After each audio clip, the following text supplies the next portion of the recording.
بزو سلام طنا تقبلوا فنوير تي باب مكتال شو كوب صغركم تعزبنا كم يتوعلون لو محمد عشان شو متن حدا فكر معلتن فرعان استدالو هاجراون زيادات حيزلكم قريب لكم نمكتالكم بور بزعد مساعدكم تصنح ميكائيل حرقو فلما مكنتو تاتو وفيلم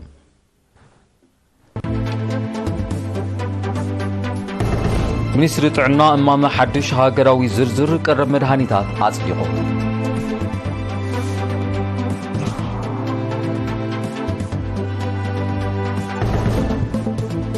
المعتي جرادين عتكليزان مهرتي بعينة نمسسان مخزن مرزري دنشك واددلو حالتهم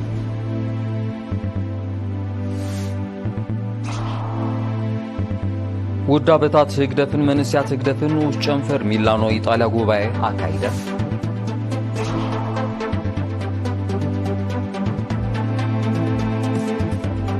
اب زيناتات وصاي امريكا زمدنن اب نوبور كملس ناب زي كللو درجه تعرفو كمزلا فنزويلا وقيسا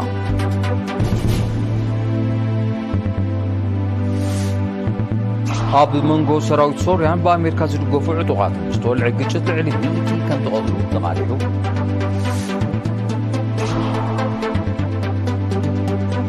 اب روسيا كتما سول دو كوريا بوشتا 50 عامات كابز ترايز حي ورچ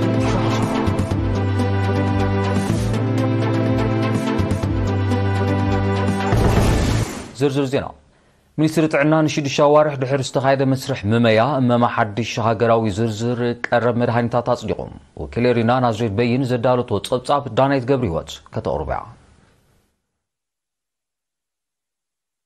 منيستر طعنا ب 26 حدار اب اداراش هاجرا موكس هوسبيتال اوروتا اب زكايدو كاب ملا هاجر زمصو سب مويا طعنا زتساتفو هاجراوي عوده زته اما محدش هاجراو زرزر قرب مدهانيتات اصدقهم اتي ابتكالات طعنا قرب مدهانيت برتعو واغا نمسفحن رتعوي اطقاقما مدهانيت نمبراخن زعلم امامه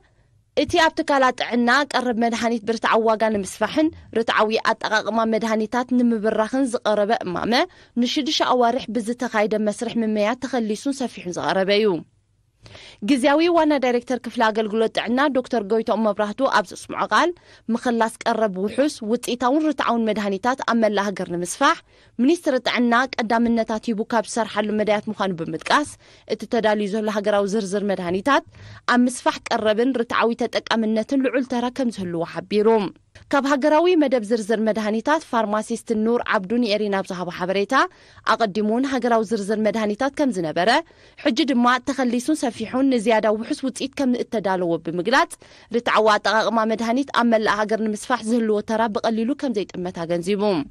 حلافي أهادو أقلقلت حبريتا مدهانيت فارماسيست تسفى مريم ألم دما اتمامت كالات عنان كالوت مشارختن نزلوهم زرزر مدهانيتات نمحداس أبسدو حبريتا مركوس جبر مخان بمحبار اتي ناي مماي مدبات بسنفلت أتو من قد كم التسلاسل حبيروم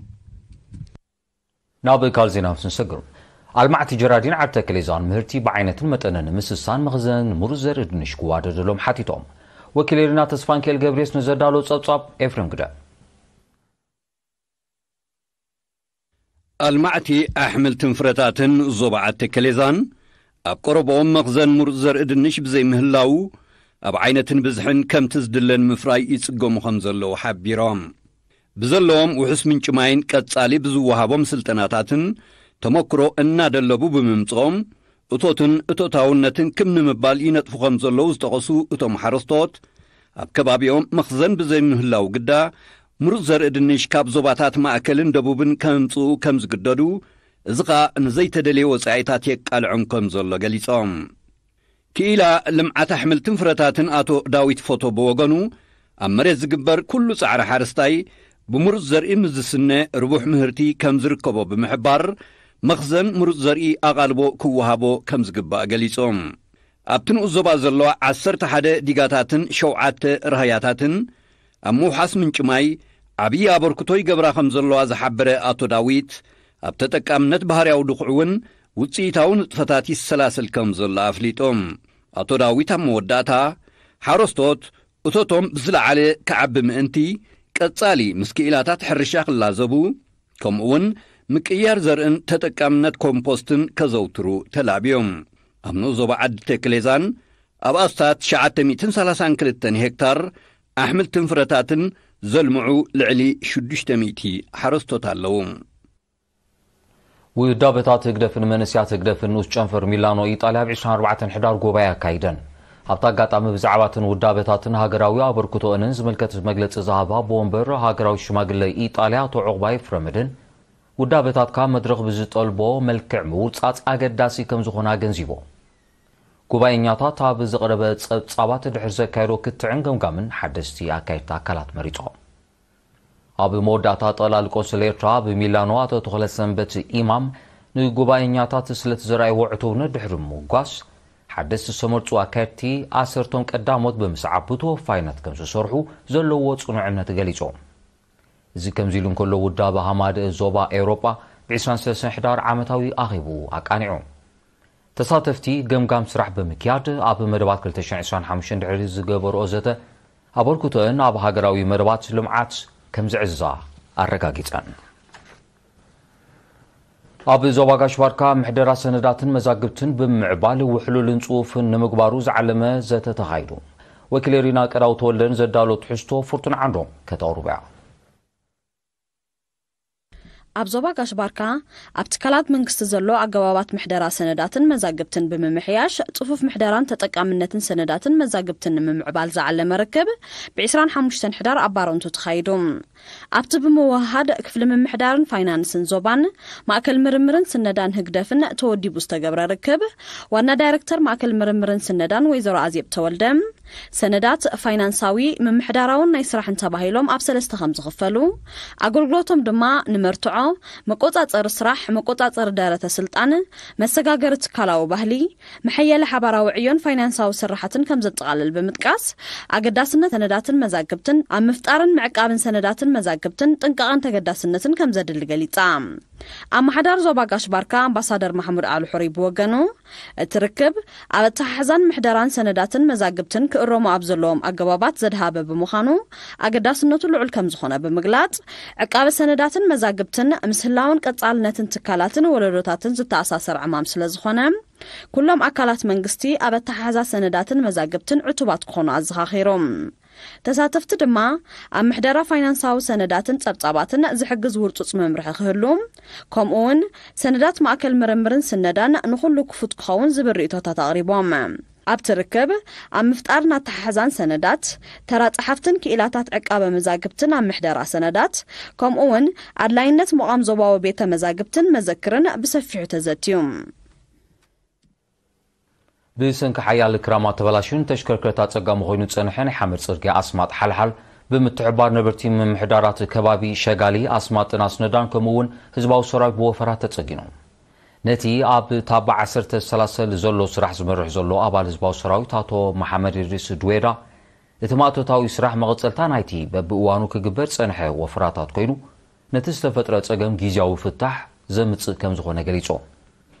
ብተመሳሳሊ ነበርቲ ምምሕዳራት ከባቢ ኦሮታን ኤራን ካብ ኣስነዳ ናብ ከባቢኦም ንዝኣቱ ናይ ሓመድ ጽርግያ ብወፈራ ጸጊኖም እዚ ከምዚ ኢሉ እንከሎ ሓላፊ ቤት ጽሕፈት በዓል ስልጣን ኣግራብን እንስሳ ዘገዳምን አቶ ጅምዕ መሐመድ ኢድሪስ ኣብ 8 ምምሕዳራት ከባቢ ምስ ህዝቢ ኣብ ዘካየዶ ርክብ ሕብረተሰብ ከባቢው ካብ ብርሰት ኣግራብ ክሕሉን ክቆጻጸርን ጸዊዖም ህዝቢ ኣብ ምክታል ኣግራብን እንስሳ ዘገዳምን ካብ ዝኾነ ኣካል መምርሒ ከይተጸበ ክሰርሕ ዘዘኻኽረ አቶ ጅምዕ ሕጊ ክጥሕሱ ዝፍትኑ ግቡእ ስጉምቲ ከም ዝውሰደሎም ኣነጺሮም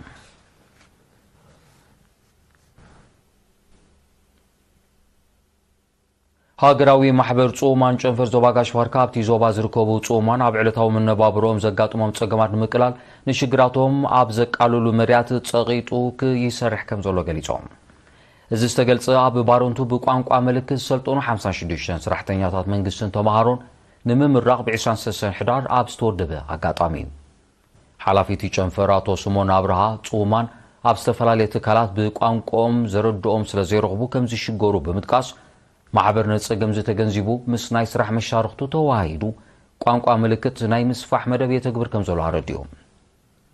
ድሮ ኣብ 3 ዙርያታት 119 ተማሃሮ ስራሕተኛታትን ከም ሰልጠኑ ብምጥቃስ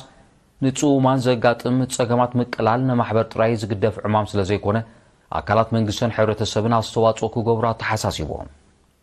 አቶ ስሞና በመወዳታ አባቆርደት ቤት ትምህርቲ ጾማን ተኸፊታ አገልግሎት ህብ ኳንተላ ዛጊድ 57 ጾማን ጥራይ ይግልገሉላ በምህላዎም ምሕባር እቲ ቁጥሪ ትሑት ስለዘሎ ስድራ ቤታት ናይ ምስማዕ ጸገም ንዘለዎም ደቀን ናብታ ኣሕዳሪት ቤት ትምህርቲ ክልእኻ ጸዊዖም ኣማሓዳሪ ዞባ ጋሽባርካ ኣምባሳደር ማሕሙድ ዓሊ ሑሪ ቦገኑ ጾማን ማዕረካሎ ዜጋታት ብዝርዶም ቋንቋ ዝግልገሉሉ ባይታ ምፍጣር ሕልናው ግዴታ ጥራይ ዘይኮነ መሰልውን ስለዝኾነ እቲ ብሃገራዊ ማሕበር ጾማን ዝካየድ ዘሎ መደብ ክድፋሉ ስድራ ቤታትን አሌትን ጾማን ድማ ቋንቋ ምልክት ክመሃሩ ኣዘኻኺሮም አብኑ ዞባ ዓዲ ኋላት ርከብ ናይ ማእከላይ ደረጃ ቤት ትምህርቲ ማይላፎ ኣብ ሃገራዊ ምርመራ ሻምናይ ክፍሊ ዓመተ ትምህርቲ 2023-2024 ብሉጽ ነጥቢ ንዘምፁ ተማሃሮ ኣተባቢዓ ርእሰ መምህርታ ቤት ትምህርቲ መምህር በረኸት ብርሃነ ኣብ ዝሃቦ መግለጺ ኣብቲ ፈተና ካብ ዝተሳተፉ 367 ተማሃሮ እቶም 321 ከም ዝሓለፉ ብምሕባር 75 ልዕልዩ ንዘምፁ 72 ተማሃሮ ከም ዝሸለሙ ገሊጾም መምህር በረኸት ኣስዒቡ ተማሃሮ ንዘመዝግቦ ነጥቢ ከም መንጠር ባይታ ተጠቂሞም ኣብ ዝቕጽል ጉዕዞ ትምህርቶም ብዝሓየለ ክሰርሑ ወለዲ ድማ ምክታሎምን ምትብብዖምን ክቕጽሉ ተላቢኡ ማእከላይ ደረጃ ቤት ትምህርቲ ማይላፎ ልዕሊ 1200 ተማሃሮ ኣለዋ ዝኸበርኩም ተዓዘብቲ ስዕብ ዜናታት ሃገራት ወጻኢ ክኸውን ምክታልኩም ክትቀጽሉ ደጊመ ብኽብሪ ዕድም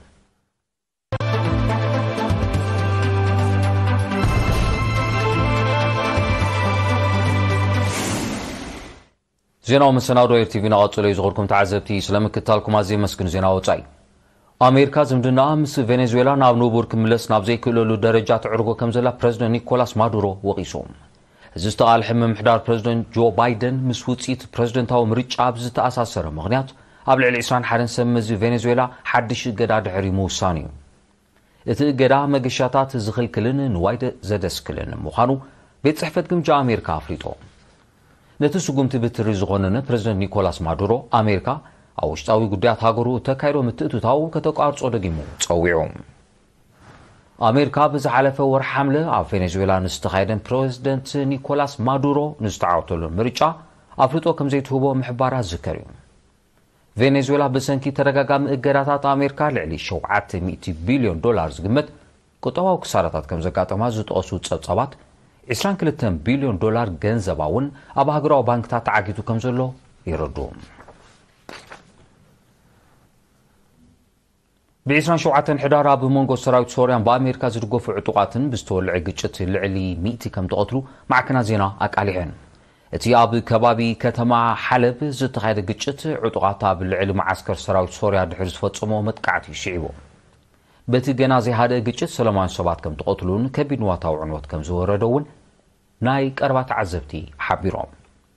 እቲ ግጭት ኣብ ዝሓለፈ ቀረባ ዓመታት ኣብ መንጎ ሰራዊት ሶርያን ዕጡቃትን ካብ ዝተኻየደ ዝዓበየ ሰብኣዊ ክሳራ ዘውረደ ኮይኑ ኣሎ ኣብ ሶርያ ስታት 900 ወተሃደራት ኣስፊራ ዘላ ኣሜሪካ ረብሓታት ኣብታ ሃገር ንምስማር ሽበራውያን ከተዕጥቕ ከም ፀንሐት እያ እትውቀስ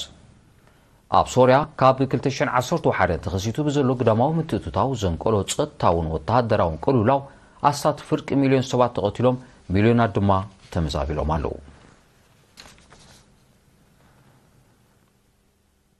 ኣብ ርእሰ ከተማ ሶል ደቡብ ኮርያ ብውሽጢ 50 ዓመታት ካብ ዝተራእየ ዝሓየለ ውርጪ ተኸሲቶም ብሰንኪ ሕማቕ ኩነታት ኣየር ኣብ መጓዓዝያ ኣየርን ምድርን ምስ ስንኻላት ከም ዘጋጠመ ዝጠቐሱ ሰመዚ ደቡብ ኮርያ ጥዕናዊ ጸገማት ከም ዝፈጠረ እውን ኣፍሊጦም ብ27 ሕዳር ኣማኢት በረራታት ከም ተሰናኸለ ብምሕባር ድማ እቲ ኩነታት ኣየር ነዚ ሳልስቲ እዚ ክቕጽል ከም ዝኽእል ኣሚቶም ኣብ ደቡብ ኮርያ እቲ ዝሓየለ ውርጪ ኣብ 1972 ተኸሲቱ ከም ዝነበረ እዮም ጸብጻባት ሜትሮሎጂ ተሃገር ዝሕብሩ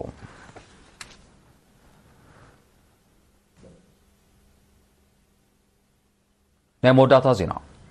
ሰራዊት ጫድ ዶባቱ ካብ ህላዊ ሽበራዊ ጉጅለ ቦኮ ሓራም ከም ዘንጽሀ ኣፍሊጦም እቲ ሰራዊት ኣብ ዞባ ቀላይ ጫድ ከካይዶ ብጸንሐ ሰፊሕ ስርሒት ልዕሊ 100 ኣባላት ናይቲ ሽበራዊ ጉጅለ ከም ተቐትሉን ብርክት ዝበለ ማዓስከራት ከም ተደምሰሰን ሓቢሮም መንግስቲ ጫድ ዛጊድ መንነቶም ዘይተነጸረ ዕጡቃት ኣብ መወዳእታ ዝሓለፈ ወርሒ ጥቅምቲ ኣብ ልዕሊ ወተሃደራዊ ማዓስከር ሃገሩ ብዘካይዶ መጥቃዕቲ ኣስታት 40 ወተሃደራቱ ድሕሪ ምቕታሎ ወተሃደራዊ ስርሒት ከም ዘበገሰ ይፍለጥ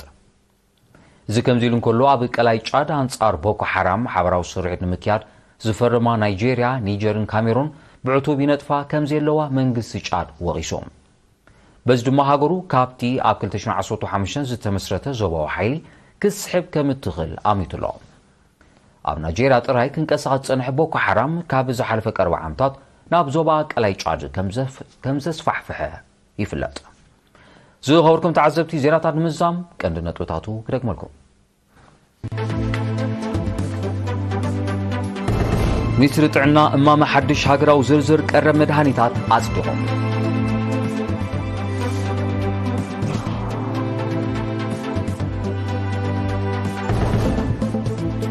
አልማዕቲ ጀራዲን ዓርተ ክሌዛን ምህርቲ ብዓይነት ንምስሳን መኽዘን ሙሩዝ ዘርኢ ድንሽ ክዋደደሎም ሓፊቶም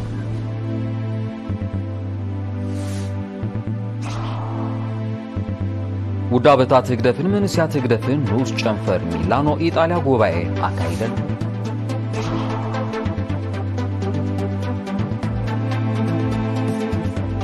ኣብ ዜናታት ወጻኢ ኣሜሪካ ዝምድነ ናብ ንቡር ክምለስ ናብ ዘይክእለሉ ደረጃ ትዕርጎ ከም ዘላ ቬኔዙዌላ ወቂሳ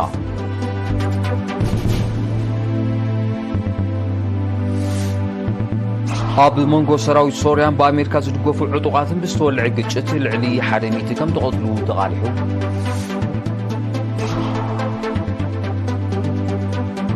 ኣብ ርእሰ ከተማ ሶል ደቡብ ኮርያ ውሽጢ 50 ዓመታት ካብ ዝተረኣየ ዝሓይለ ውርጪ ተኸሲቱ